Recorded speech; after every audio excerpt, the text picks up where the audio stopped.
अब डीएनए में आपको हम उस सांप के बारे में बताएंगे जिसके बारे में आपने ना पहले कभी सुना होगा ना कभी देखा होगा, क्योंकि सांपों की एक नई प्रजाति है। बिहार के चंपारण में वाल्मीकि टाइगर रिजर्व के पास इस प्रजाति का सांप मिला।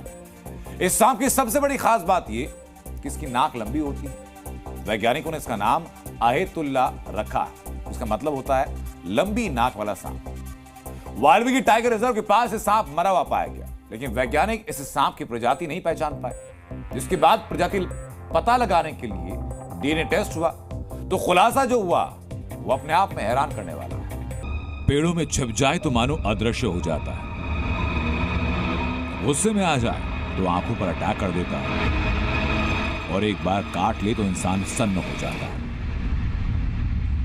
यह पहचान है एक ऐसे सांप की जो कभी कभार इंसानी आंखों के सामने आता है और इसी सांप की एक नई प्रजाति भारत में मिली। भारत नेपाल बॉर्डर पर बने टाइगर रिजर्व में कर्मचारियों को एक नए किस्म का सांप दिखा। खबर मिलते ही वन कर्मचारी उस स्पॉट की तरफ गए।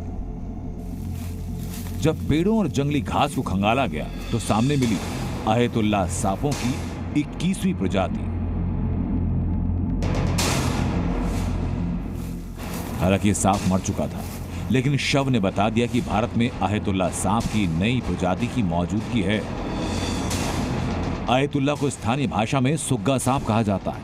खासियत ये कि अधिकतर पेड़ों की शाखाओं पर रहता है और चूंकि हरे रंग का होता है तो पेड़ पर इसे देखना मुश्किल होता है और गलती से कोई इसके सामने आ जाए तो शाख से उछलकर ये सीधे व्यक्ति के चेहरे पर हमला करता है, जिसके बाद चेहरे का वो हिस्सा 2 से 3 दिन तक सुन्न हो जाता है।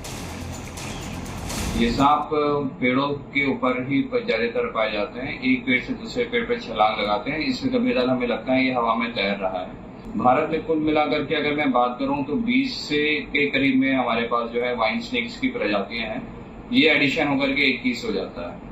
तो ये हमारे लिए काफी गर्व की बात है कि पूरे भारत को क्या पूरी दुनिया को एक नया सांप जो है हमारे भारत से बिहार से मिला है।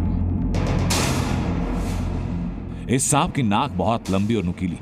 अगर पेड़ से किसी इंसान की आंख पर हमला करे तो आंख को नुकसान पहुंचा सकता है और इसी वजह से लोग इस सांप को आंख नोचने वाला सांप कहते हैं। आमतौर पर यह सांप जंगल में मिलने वाले सांपों और कीड़ों को खाता है, लेकिन अगर इंसान इसके क्षेत्र में घुस जाए, इसकी मौजूदगी को डिस्टर्ब करे तो इंसानों पर हमला कर सकता है। ये सांप माइल्डली वेनमस होता है। इसके काटने पे जनरली डेथ नहीं होता है, लेकिन इमीडिएट मेडिकल केयर की आवश्यकता होती है। और ये सांप जनरली छोटे मेढक पेड़ों पे रहता है तो छोटे चिड़िया के बच्चे हो गए या फिर कीड़े, इस तरह के चीजों को खाता है। सांपों की स्टडी करने वाले एक्सपर्ट्स के मुताबिक भारत में सांप की नई प्रजाति मिलना खुशी की बात है। अब टाइगर रिजर्व के दूसरे हिस्सों को ट्रैक किया जाएगा ताकि नए डीएनए वाले ऐसे दूसरे सांपों का पता लगाया जा सके। ब्यूरो रिपोर्ट, जी मीडिया। जी न्यूज़।